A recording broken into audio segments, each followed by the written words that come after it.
Now, The Hunt Palmer Show. He needs care and treatment.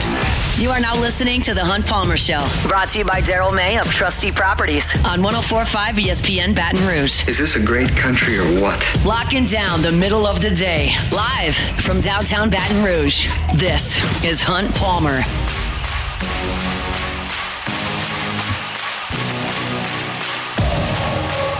Hour 2, Tuesday edition Hunt Palmer Show, brought to you by Daryl May of Trustee Properties, licensed realtor in Louisiana and Mississippi. We'll chat with Sharief Ishaq coming up in 30 minutes about the New Orleans Saints, but very fired up for this segment. We're going to do it every single Tuesday at 2 o'clock. Welcome in former Tiger, now Director of Development with the LSU Alumni Association, Colin Jeter. He's here in studio with us. Colin, how are you, sir? I'm doing pretty good. Tigers won this weekend, so really good. They did. Everybody around here. It's just it's a whole different vibe in this whole city when the Tigers get to roll, and Saturday was certainly an awesome start. So let's talk about what you're doing with LSU, and then we'll get into talking a little bit of ball. But obviously played for the Tigers and now doing a little bit of role in the administrative role. Yeah, it's been good to be back. You know, I've been there about a year now, working Director of Development for the Alumni Association, so it's good to be back at Purple and Gold.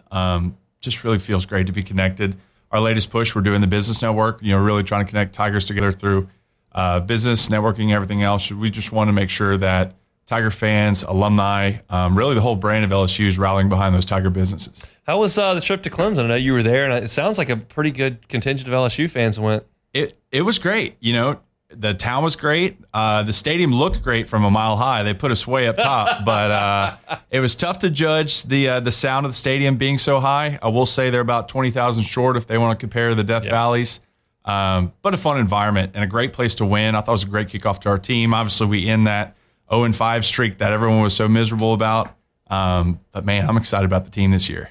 I think a lot of people are. And it was interesting. We go to practice, and Brian Kelly allows us to have so much access, more than just about anybody I know of folks that cover major college football. And a lot of the stuff that we saw all August, we saw on Saturday. And I was really high on the defense. I know a lot of folks were high on the defense. Some suggested, hey, maybe that just means the offense isn't very good if the defense is dominating every single day. Acquitted themselves pretty nicely on Saturday. What did you see from the LSU defense? I saw the same. I mean, you talk about guys flying around. Linebackers are outstanding. D-line was, I think, set the tone up front. And, of course, now we've got these guys. You got the transfer from Houston, transfer from Virginia Tech. We got guys on the back end that can really hold up. Kind of allowed us to have a little bit more freedom, throw some exotic blitzes at it. Blake Baker, to me, I think he's going to be a top candidate to be a head coach one day. But it was a fun game to watch, and I love the aggressiveness and just seeing those guys fly around. A lot was made about LSU's ability to cover in the game, and they haven't had that the last few years. I gave the stat a bunch of times pregame. LSU allowed Miller Moss of USC and Jordan Travis of Florida State to complete 75% of their throws in those two openers. And if you can't cover, it just compromises what you can do defensively. They covered, and that allowed them to win with numbers up front and bring a lot of blitzes, which is what Blake Baker wants to do. We were watching LSU kind of deploy those blitz packages. I mean, what did it look like from inside the stadium? It just was like ruthless aggression, man. Like I said, to have on the back end, you got Corey Raymond back in the house. Feels like DBU's back. I mean, it reminded me when I played. We had Jamal Adams, Tre'Davious White, all these guys in the backfield. So that it just offers you so much to do. When you know you can cover on the back and you can get a little bit more exotic. We had the Weeks brothers crossing. Yep. Perkins comes around, especially on that fourth down to end the game. They threw a blitz where he kind of got to work the edge of the line. And I'm not in the meeting room, so it feels like we did a great job of scheming. We knew Klubnik was going to roll out right a lot when there was pressure, and we had Perkins right there for it. So just great game plan. He's something to watch when he gets that heat-seeking missile going on a quarterback and starts coming downhill. It reminds me of his freshman year against Bryce Young. Everybody remembers the Arkansas game, but I remember the Alabama game as well. And he looked healthy for sure on Saturday. Yeah, he looks great. I think the star position is a great fit for him. I feel like it took us a year or two to figure out what would be that best position, and this feels right. So I'm looking forward to Perk the rest of the year. All right, let's talk about the offense. You played offense. You played tight end. LSU's got a bit of a matchup advantage in Trey'Nez Green. What did you see from him? I'll leave it to you first, and then we'll kind of drill deeper on it. But what did you see from him? Obviously, he has the one touchdown catch, but the impact he can have is going to be pretty significant. He is unbelievable to me. I mean, to be as big and tall and athletic and can run and jump. I mean, you could build an offense just throwing jump balls to him all game. I think that's what they did at Zachary High School back in the day. But, man, he's a freak of nature. And then you got so many guys you can throw the ball to. I mean, I was looking at the depth chart earlier. I feel like we got 8 guys we can really trust to get the ball out to. And And, Sloan threw some exotic plays at him, kind of did some distractive screens coming across the middle. We found ways, I think our offensive line is going to gel as the year goes on, but obviously it's a new squad. So we found ways to get the ball out left and right, kind of almost turn that into the run game. I just thought it was a great game plan. But that dude, he's unbelievable. I'm looking forward to having him at least another year. Yeah, so they did this a lot. This is not something that's just going to be one wrinkle. They're going to continue to stick with it. But they put 4 receivers on one side and put Tradez on the other. Said, okay, what are you going to do? And Clemson put their number 1 corner, Avion Terrell, who's probably going to be a first-round pick.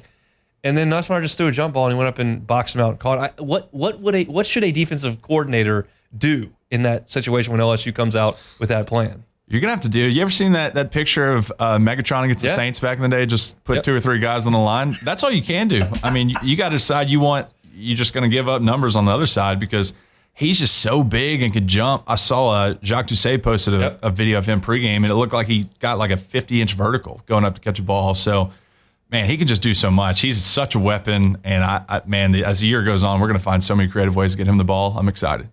Back in your day, LSU wasn't afraid to run the ball. LSU got away from that the last couple of years. It was a lot of throwing it. They stuck with the run on Saturday. What did you see from LSU's run game? I loved it. Again, we got creative. We found ways to do different orbit motions, things, kind of get the defense moving around. But it seemed like last year I felt like we kind of gave up on the run a lot. This year, it's at least in this game, felt like that was a point of emphasis to really get the ball moving. And you got Durham in the back. You got number 8 Johnson. Juwan Johnson. You got him as kind of a do-it-all guy. Plenty of guys to get the ball to, but the line did enough where they got movement. We had great kick-out blocks on when we were running power schemes. We got great movement on zone schemes. We did a lot. We got creative in ways to find holes, and man, Durham felt like he had a few runs where he busted through some tackles and made some plays. He's the key here because I don't think it's reasonable to expect LSU's offensive line to dominate this year, but that doesn't mean they can't be really good. And when they don't dominate, like Caden Durham can break some tackles. The first play of the game. Yeah. Clemson comes free, shook a guy 25 yards. Like he's the X factor to me. What'd you see from him? I agree. And that first play I was going to say, that felt like such a tone setter as opposed to last year. Last year felt like we'd gotten hit for a 1-yard gain or maybe lost, but for him to break that and take off 20 on the first play, I was like, okay, all right, well let's see what we can do run game. So he's outstanding. He feels like a little bowling ball of a running back. Reminds me of a guy like Geis back when I played. Just compact guy who can move and run through you. So, man, it's good to have him in the lead and even the guys we have behind him. Feels like we got depth everywhere. Colin Jeter's our guest, former Tiger tight end, obviously, and director of development with the Alumni Association. Currently, he's going to be with us every single Tuesday at the top of the second hour. I'm curious your thoughts on this week because you have this huge opener, Clemson, national TV, night game, packed stadium. You come back home, and it's the first home game, so there's some juice to that, but you're playing Louisiana Tech. Like, what is that like mentally for a player to go week to week with that big a disparity in the level of competition? Yeah, I mean, it's a classic trap game. That's what they say, huh? You win a huge run on the road, emotional game. You break the streak, you do all this. Now you got all of America is on your side. They're talking about putting you at number 1, number 2, anywhere in the top 5. You got to find a way to refocus. And I like what they did today. I saw a picture of the team room had they didn't even put the Clemson win up on the board. They just went straight to Louisiana Tech. So that focus of going 1-0 each week, locking back in, it starts really on Monday. You do your Monday prep, watch the film. Tuesday is kind of your first day back in full pads, getting at it. It's just getting refocused. I think Louisiana Tech's, of course, and they're not Clemson, but they're not going to be a team you should certainly just skip on the schedule.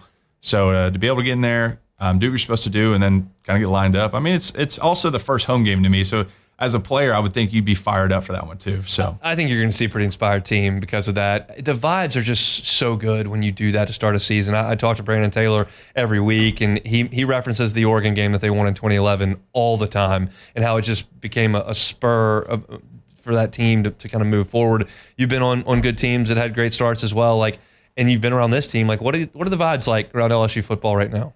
You know what I love the most about this team? Just from outside looking in, and that's through the social media, from being kind of just in the building, this team just feels like they gel. And those teams that really excel and go long places, I think that's what those teams have. They're just got the camaraderie. Seems like on both sides of the ball, they're mixing together well. It's just got that feel to it that they're a close-knit group. And I think that's probably the biggest factor going into this year. If you can have a team like that gels and continue to play like they did last Saturday night, I think we got a good season coming ahead of us. That's the hope. It certainly looks really good on Saturday night. We'll see LSU and Louisiana Tech 6:30 kickoff on Saturday. I know a lot of folks listening, alums, business owners. Tell them how they can get involved with the Alumni Association and what y'all got going on over there. Well, get in touch with us. I mean, that's our goal. As I said earlier, we want to connect Tiger businesses with each other. We want to be able to allow those businesses to take advantage of the 100,000 plus network we have. A great way to reach us to start is to go on our website, lsualumni.org/business network. It's a great place to see kind of the basics of it, and then get in touch with me, my team.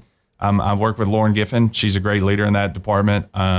We'll both be in touch. I believe our contact information is online. So reach out to us. We'd be glad to kind of get you in the loop. We did a great initial networking event last week. We did it at Pro Dreams. Trey Ledbetter, his business, he was excited to get involved. We had a big networking event. We had about 100, 150 people there that were all excited about LSU football and, more importantly, excited about working with each other. So it's a great place to get to meet people in any sort of industry you want to be in. I think we're able to provide resources for that. I'm fired up for lunch next Friday. We'll be there for LSU and Florida. Should be an awesome time over there at Lod Cook. So looking forward to that. Looking forward to our conversation every week. Thanks for coming in, sir. Yeah, absolutely. Thanks for having me, man. I could talk football all day. We can do it. It's Colin Jeter, Director of Development over there at the Alumni Association, former Tiger tight end. Going to be with us every single Tuesday. We'll step aside, come back, talk some more LSU football. Brian Kelly met with the media. We'll hear from him when we come back. The Hunt Palmer Show.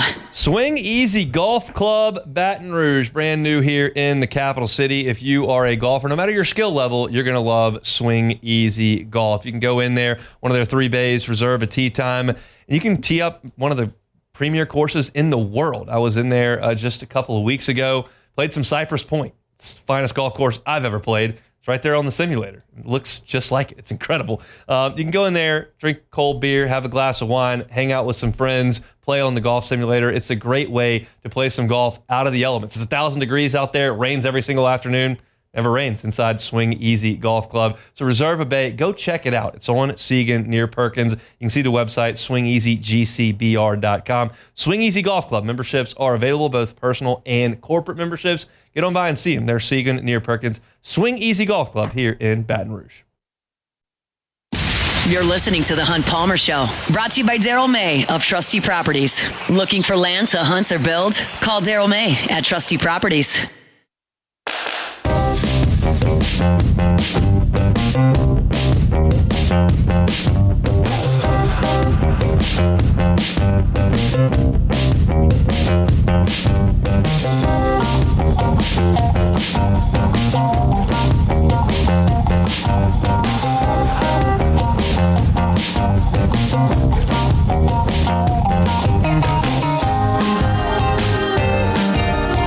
Tuesday shows brought to you by Daryl May of Trustee Property. Looking for that piece of property in Louisiana or Mississippi, Daryl May can help you out with that. Trustee Property is a name you can trust.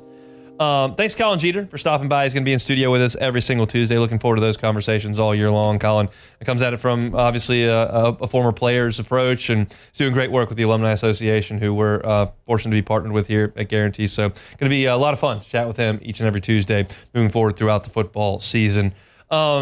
Beck, I've got a problem. Okay. We did a segment 3 weeks ago. Yeah. Where I was going to forecast the starting lineup. Yes, we actually did that. Yeah. Yes, and we have that written down, by the way. I know.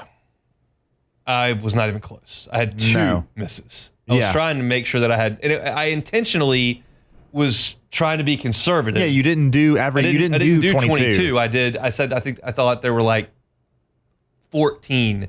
I felt I knew would be in the starting lineup. You think you did 12 or 13? Let me see. 1, 2, 3, 4, 5, 6, 7, 8, 9, 10, 11. You did 12. 12. Count. So that was in. I mean, I was. The point was like, I'm going to make sure that I don't get any wrong. Yeah. These are locks to be in the starting 100%. lineup. Save an injury or a suspension. And Ashton Stamps was absolutely in that number. Yep. Absolutely. I mean, every day we went out there, it felt like Stamps was one of the first corners. He started all last year. And then as camp wore on, you started to see some more P.J. Woodland. We talked about that, but I still felt like Stamps would be out there. You're probably going to have 3 corners on the field. Stamps will start. Not only did Ashton Stamps not start, Ashton Stamps did not play a snap on defense on Saturday. And that, to me, was so jarring that I figured there might be some sort of suspension or punishment being levied here. Well, that's not the case, because Matt Moscona asked Brian Kelly today, hey, Stamps didn't play. Why? And this was Brian Kelly's explanation.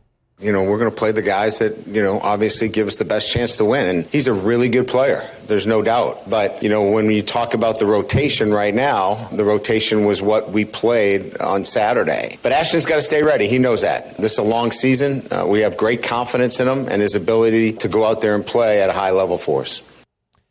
So he just got beat out.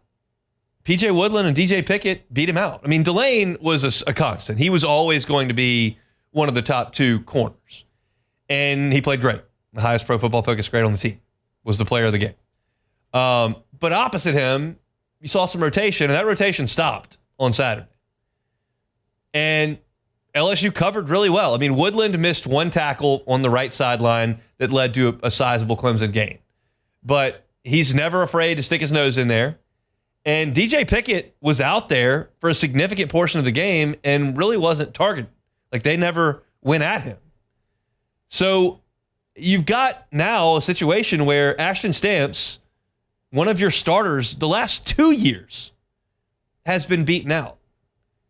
And to me, that's a healthy way to have your football team improve.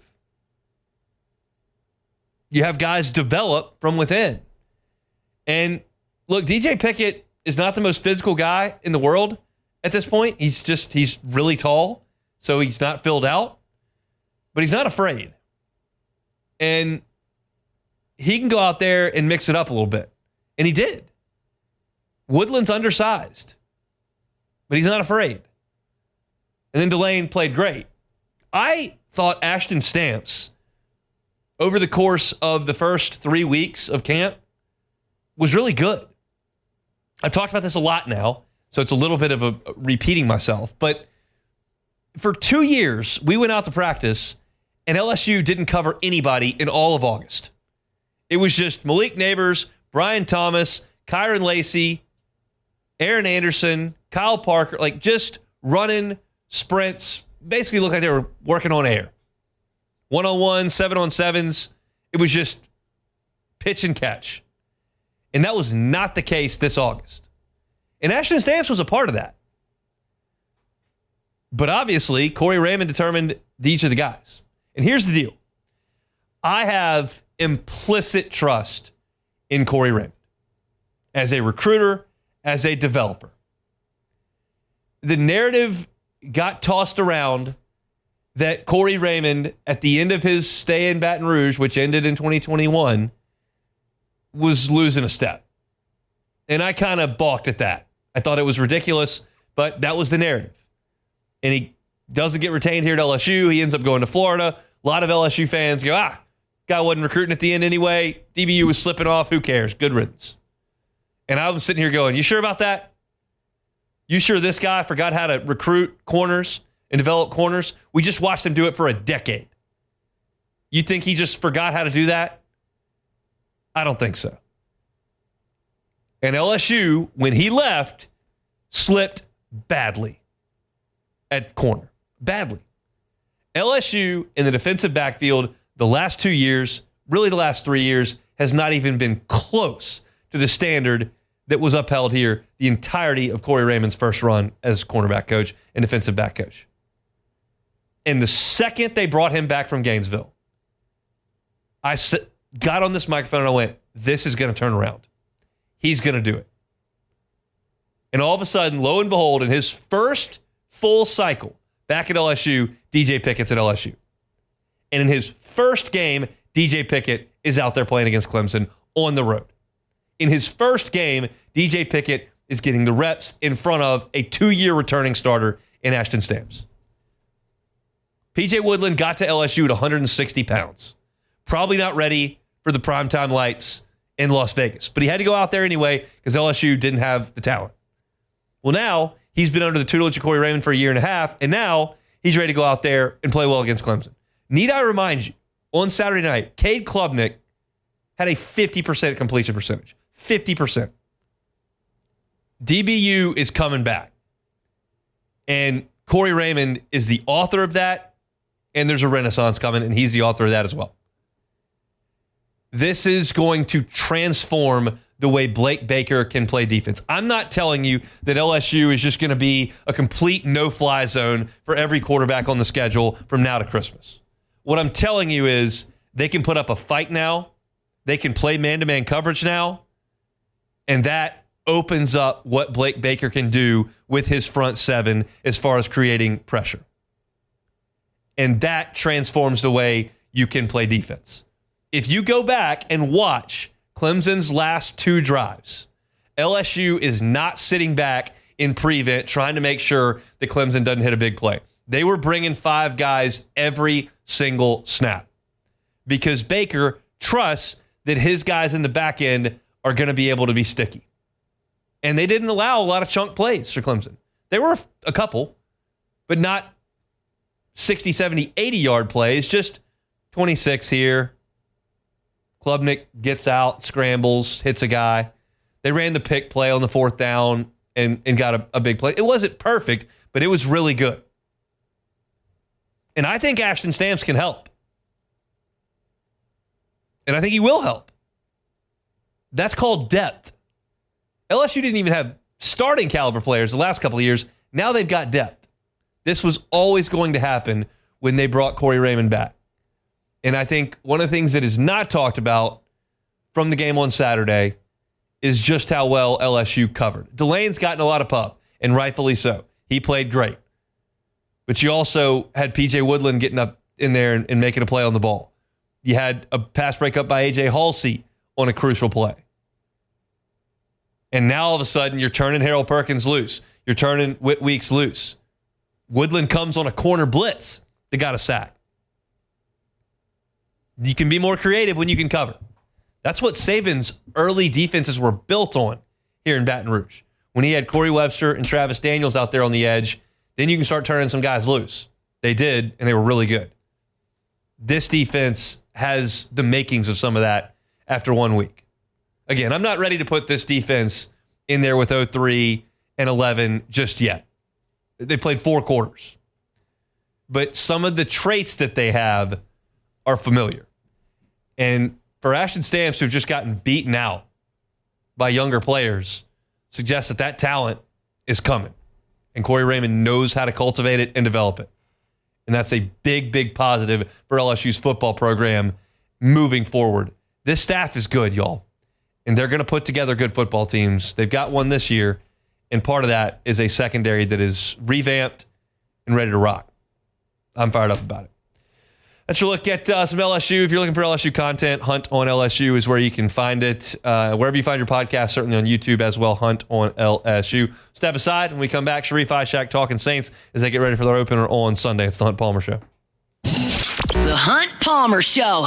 Daryl May of Trusty Properties. If you're looking for hunting property, something you've always dreamed of having, you always had to use somebody else's land or hope somebody would invite you out. But you always thought, one day I'm going to have a property. You probably know where that's going to be. Maybe it's in the Felicianas. Maybe it's up in Mississippi. But you always wanted to make that dream a reality. Well, do it. Just do it. Call Daryl May. I'm going to give you a cell phone number. It's pretty easy. 225-268-6915. 225-268-6915. Call him. Say, hey, Daryl, I'm looking for land. He's the guy. He's really excited about what they've got going on in Pass Christian right now. They've got property there that he's looking to help on the sale of. If you've always thought of having some property in Pass Christian as a vacation home, call Daryl. He's licensed in Louisiana and Mississippi. He can help you out. It's just a quick drive over across the border. He's with Trusty Properties, licensed in Louisiana, licensed in Mississippi, looking for land. Call Daryl May of Trusty Properties. That's a name you can trust. You're listening to The Hunt Palmer Show, brought to you by Daryl May of Trusty Properties. Looking for land to hunt or build? Call Daryl May at Trusty Properties.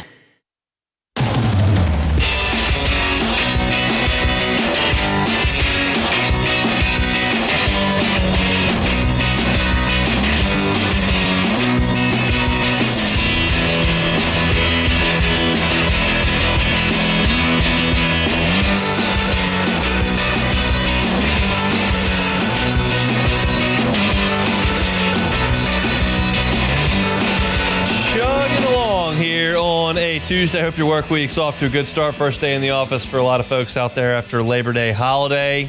Short week.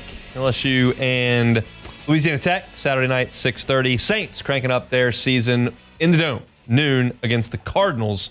Coming up on Sunday, Sharief Ishaq likely to be there, I would imagine. We'll talk to him as we do every single Tuesday on the Jim's Firearms Hotline. Sharief, how we doing?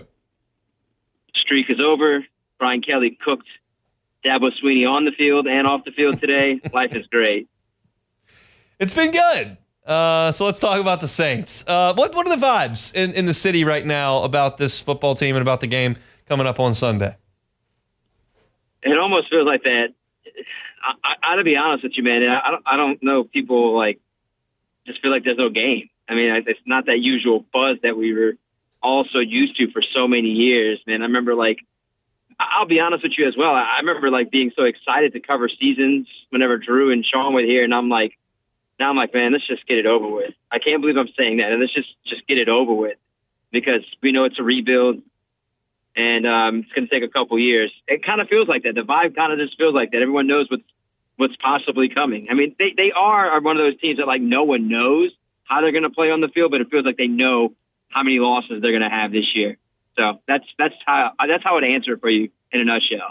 How do you think the energy will be in the Dome on Sunday before kickoff? Dude, I think, man, look, I looked at Scott Kushner's tweet a second ago. It said there's still 10,000 tickets available in the secondhand market. For a home game to start off the season, that's not great. Now, I understand if they would have started the games in Seattle and Buffalo and they would have gone 0-2, and you're 15,000 tickets are still available, then I'd understand. But 10,000 for your first game and it's at home, it's a little skeptical to me, a little skeptical. All right, let's talk about what we'll see on the field. Do you expect the offense to look different than it did in the preseason based on the fact that these games actually count and you're going to have your full complement of starters on the field and some of them didn't participate in training in the preseason? Yeah, I do. I really do. I kind of think that Kellen Moore is going to build this offense around Spencer Rattler's skill set, strengths, and whatever he does well in order to kind of help him facilitate the offense, kind of avoid some of the mistakes. And then you have Alvin, and let's see if the entire offensive line plays. I know that Trevor Penning's out of the boot. Let's see if he's ready to go Sunday. But, yeah, I expect it to look much different. Sometimes when you have some veterans on the team, and look, man, mentally some guys it's hard to get up for these preseason games. Yep. It really is. I mean, the practices, different joint practices, I felt they looked good in certain portions against the Rams. But, some of these preseason games are man, let's get this over with. So, yes, I do expect the game plan to look different. I expect Kellen Moore to open it up a little bit more. I do expect to see Spencer Rattler look fairly sharp for the most part, in my opinion. I do think that the guys are going to rally around him, and I think they're building the offense to his strengths. And I think you got the pieces there to make something happen, at least to create some kind of sparks. What's your confidence level in the running game? It's I do think that with Alvin in the lineup, like we just talked about, it's so much different. I do think it's going to be different. I think that, with a healthy offensive line and Alvin, even Kendre Miller showed a lot of flashes during his preseason. I think he turned a lot of negatives into short positives, and when the offensive line that wasn't playing the second string and third string. So I think with the starting offensive line with Kendre and Alvin, I think the possibilities are there to be a much improved rushing attack. And I think that's one area that we're all going to look at, because if the running game is working, Spencer Rattler is going to be much more comfortable back there. Defensively, what do you see as the strength of the Saints? It's a tough one. I'm going to go with I know this is the one group that really needs to step up, and I'm going to just go ahead and say that I think the defensive line is going to be a little bit more improved this year. I think Chase Young being healthy, he was dealing with issues last year, didn't really have a full camp. I think Carl, was ascending last year. And then when Chase eventually did play last year, Hunt, the pressures and QB hits get better toward the end of the season. So I'm going to give that side of the ball, that part of the defense, the probably the best part of the defense. I truly think that they're going to see some hits and quarterback hurries and sacks go up this year compared to last year. The narrative with the Dennis Allen defense is that they couldn't stop a mobile quarterback. And here comes Kyler Murray, and he's pretty mobile. Do you feel like that carries over with a new defensive staff, or do you feel like we can kind of put that narrative to bed? No, I got to see it first. Okay. I have to see them. I'm not putting anything to bed when it comes to mobile quarterbacks. I feel like that's been a thorn in their side since Sean Payton's been here. Yep. I mean, that's just something that like they just cannot contain. You have to have speed for that, Hunt. You truly have to have some really athletic linebackers and healthy linebackers to contain those mobile quarterbacks, and you have to have the edge rushers there who can drop back and actually contain them, which gives me hope in Brandon Staley's system, the 3-4 system, and some of the guys he has, like Carl and Chase and some of the other players who are able to drop back. And they're fast guys. They truly are fast. They slimmed down. They got healthier. They got quicker. They got better. So I think that puts them in a good spot, but I'm not ready to declare anything when it comes to mobile quarterbacks. They have to show me, not in just one game, they have to show me in like at least a season or two that they can at least fathom or at least be able to contain these type of quarterbacks, because that's what the league has gotten to, these type of dual threat quarterbacks. If they can't do it, it's going to be a long season. But like I think they're trending in the right direction. Let's just say that. I can't give you a definitive answer right now. Kool-Aid McKinstry is kind of a star of early training camp. Do you feel like it's a breakout year for him? I think he didn't play much last year, so it needs to be a much better season for him now that he's a full go, he's full healthy. I truly think he has the chance to be a superstar in this league. I remember when he got drafted, Hunt, and Nick Saban said that he has a chance. I'm kind of paraphrasing that it could be the best defensive back he's ever coached, and that's high praise. I'm paraphrasing what he said. So, and I think Saban is on to something. I truly believe that, like in years' time, and not maybe this year, maybe next year, that you see that he takes that huge step in his game. But I expect him to be very solid this year, and he builds upon it after this year, going into the next year, even in his 4th year. So I like him a lot. I think he is that star on the defense when it comes to the young players. Saints are nearly touchdown underdog on their home field against a team that is not predicted to be a great one in the Cardinals. How do you think it goes on Sunday in the Dome? I think they keep it close for a little bit, but I don't know, man. Once again, to the first question, they're such an enigma. I just don't know with this team. I don't know what they're going to look like. They're one of those teams that you're like, I don't know. Maybe they're better than what we think they are, or maybe they're going to be just as bad as we say they are. I'm going to say they keep it close, but I think they lose it by 4 to 6 points. All right, we shall see. You going to be in the Dome on Sunday? I'm paid to, so I'll be there. Obligation. You got a record prediction for the season before they kick it off? Yeah. I did it in Jeff Duncan's column. I gave them a 5-12. And one of those 5 does not come this weekend against the Cardinals at home?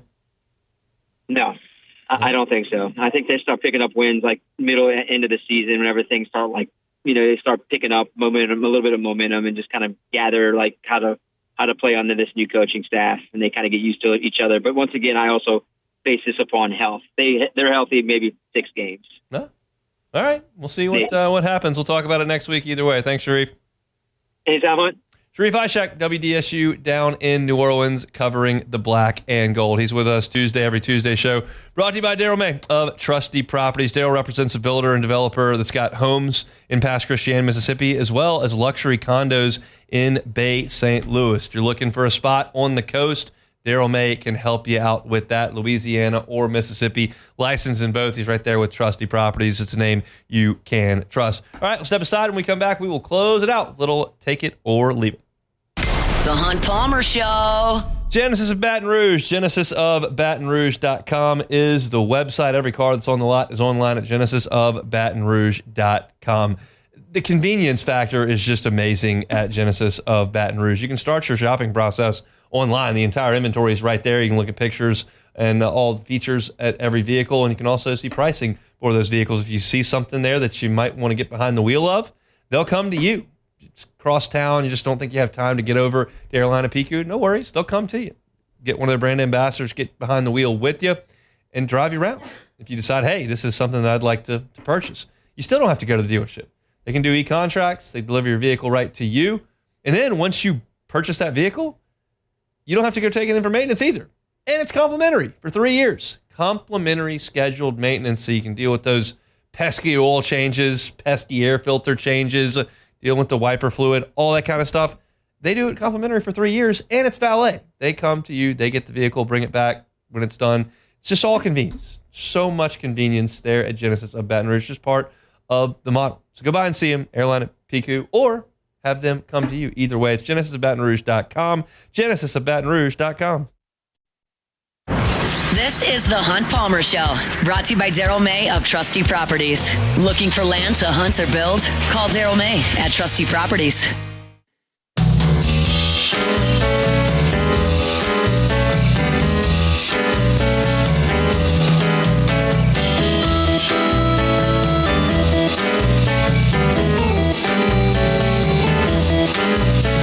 Your Fighting Tigers of LSU return home Saturday when they face the Louisiana Tech Bulldogs. It all gets started with Eagle 98.1 Game Day with Charles Hannegriff and Matt Musso at 1:30 p.m. live from Rouse's on Burbank, and wraps up with Eagle 98.1 Game Day post-game 90 minutes after the end of the game. It's presented by Super Chevy and Yingling. Hear it on 104.5 ESPN Baton Rouge and watch it live on the 104.5 ESPN YouTube channel.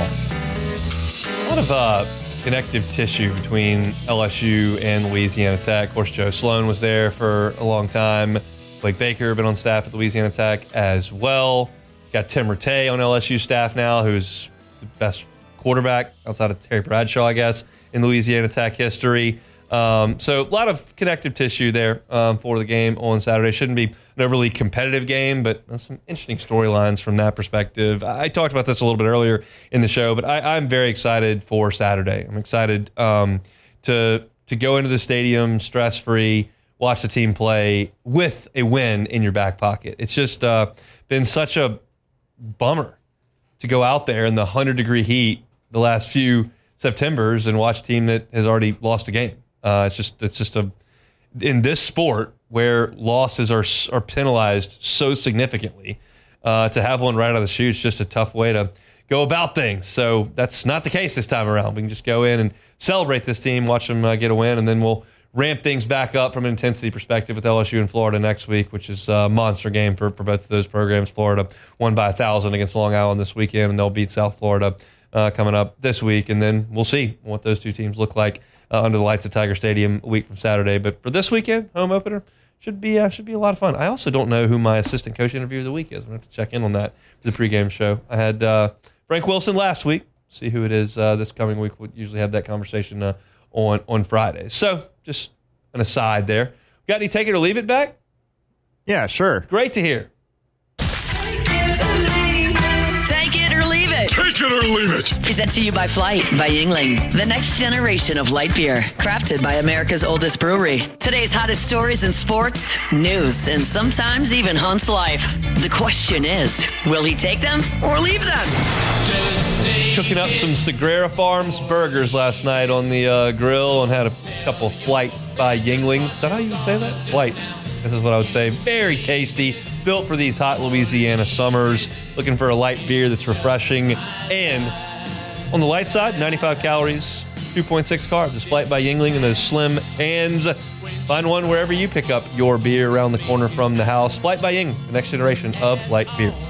All righty, first one here. AP poll released today because of the Bill Belichick thrashing, by the way, last night. Yeah. That, you did say that you thought UNC was going to win that game. You didn't know anything about either team. That's correct. But it was really bad. Shout out to Max Johnson, though, getting on the field, throwing a Heard about touchdown that. to his brother. That was cool to see.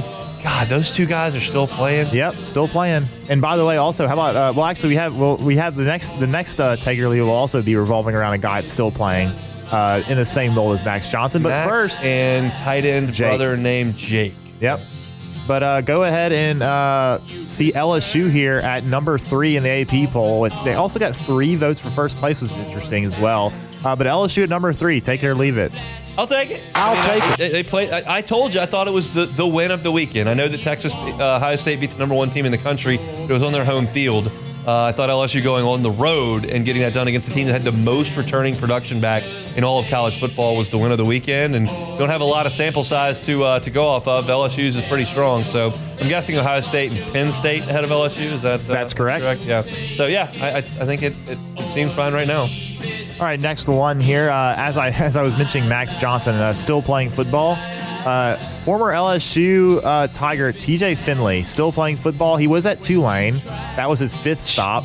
He's on the move again, Hunt. He is headed to Georgia State. This will be his 6th school in his college football career. TJ Finley playing at his 6th school, Georgia State. Take it or leave it. I guess I got to take it. The guy I'll take it. He's seen it all. I think we go LSU, Texas State, Auburn, Western Kentucky, Tulane. Yep, Is that that's right? it. I'm up on my TJ Finley whereabouts. You What can I got it. say? I got it all figured out. Ponchatoula's finest. Strawberries and 6-year quarterbacks. Look, go get it. That's I don't know if there's much NIL money to be had at Georgia State. Maybe there is some. I don't know. Yeah, They maybe. beat Vandy last year. They did. But maybe you can use the same locker Chipper Jones once used. Maybe that's the sell for Georgia State. Turner Field. Yeah, Turner Field. A really tough place to play in college football, Hunt. I Really saw the Cubs play in Turner Field once. 1-0. Cubs won, I believe it was 2-0 was the final score of that game. Speaking of Turner Field, the Cubs got the Braves tonight. 5.5 games behind the Brewers. Yes. I asked you this last week, but still have a chance in the division. Take it or leave it. I will leave that. You start to do the math on that, it gets real difficult. They got about real fast. 20 something games left. I mean, 5.5 games. You can't go 27-0. You don't have to. The Brewers are going to lose. Brewers are rarely lose. But the Cubs did come back from 6-1 down yesterday. They did. I was running while listening to that. Heard a big strikeout, gave a big fist pump on the run, and then Myersman enjoyed singing "Go Cubs Go" after we had the walk-off Good win. stuff. So that's quality stuff in the Palmer House yesterday evening. All right, last one here. We got some tennis tonight. U.S. Open. Taylor Fritz, the last American still in the men's bracket, taking on Novak Djokovic tonight at 7:30. You'll be watching. Take it or leave it. I'm going to leave that. Cubbies have a game tonight, so that's going to preclude. You could have it on. You could have it on the phone. Maybe I'm told or the TV. scouting report on this Fritz guy, the American, is that he's very good against the common man. Yeah, and he yeah. plays the stars and never wins. Well, he's a really good server, and whenever he goes up against somebody that can actually return his serve, that's an issue because he's kind of like he's not the same type of player as John Isner. He's not as big. He can actually move a little bit. Isner. But the thing is that he pretty much almost always ends up going to a tie break because no one can break his serve, but he can't break their serve. But whenever he goes up against somebody like Novak Djokovic who can break his serve, it becomes a problem because he can't break his serve. Trivia question: who did John Isner play against in the marathon match that took 3 days? Mahout. Nicholas Mahout. That's correct. I remember watching that. I was in my sports writing days then, so I wasn't doing an office job. I was at home, and I remember watching that match over the course of 3 different days. Yep, they changed the rules because of that match. Yeah. Now the tiebreak cannot go forever as it did when that happened. Isner and Mahout, 5-setter at Wimbledon, 3 days. All right, that's it for a Tuesday edition of the Hunt Palmer Show, brought to you by Daryl May of Trusty Properties. When Daryl's not helping out with land, big properties and farms, he's also helping you out with condos and vacation homes in Pass Christian or Bay St. Louis. Reach out to Daryl May at Trusty Properties if you'd like some hunting property, like some agriculture property, like a secondary home, or a place in Pass Christian or Bay St. Louis, Mississippi. He can help you out with all of it. Trusty Properties, a name you can trust. Thanks to Daryl for bringing you our Tuesday shows each and every week. You missed any of today's show? Catch it on demand wherever you find your sound. Just search Hunt Palmer Show. Our full shows are always archived wherever you find your podcast, of course, on YouTube as well. You can find our LSU content, Hunt on LSU, and you can find our Saint content on Hunt on Saints.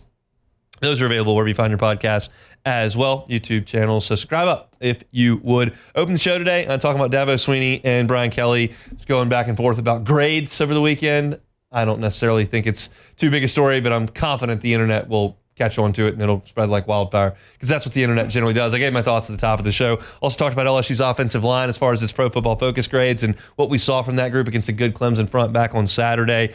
Glenn West, good enough to give us a little bit of time, had our first conversation with Colin Jeter at 2 o'clock, former LSU tight end who's now director of development at the LSU Alumni Association. He's going to be with us every single Tuesday. Talk some Saints with Sharief Ishaq as well. So find that on demand wherever you find your sound. That's it for us. Matt's going to drive you home on After Further Review. We're back tomorrow. We'll have JD Piquel and go through some power rankings on a Wednesday edition of the Hunt Palmer Show. The Hunt Palmer Show.